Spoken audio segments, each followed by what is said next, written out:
আরে না বন্ধু, মন খারাপের কিছুই নেই। আমি বুঝতে পারি না আসলে যে তোমরা এত বড় বড় লোকের সাথে চলো। আর হ্যাঁ, তোমরা আমার বড় ভাই, ঠিক আছে। আমরা তো মনে করো যে রিক্সা চালাই খাই, আমার তো মান সম্মান নাই। তোমাদের অনেক বড় বড় মান সম্মান, বড় বড় লোকের সাথে চলা। আসলে মনে করো যে গরিব মানুষ তো, আমাদের মনে করো যে বড় বড় লোকের সাথে চলার অভ্যাস নাই।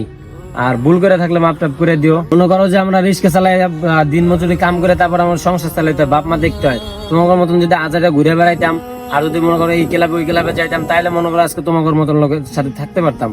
বাট আমাকে মনে করো সংসার চালাইতে হয়। এই জন্যই মনে করো যে তোমার মতন অনেকে আছে যারা আমার বন্ধু পরিচয় দিতে লজ্জা পায়। তো এটাই নিয়ে আমার কিছু মনে করি না, কারণ এটা শুনতে শুনতে অভ্যস্ত হয়ে গেছি আমি। আচ্ছা তাহলে থাকো।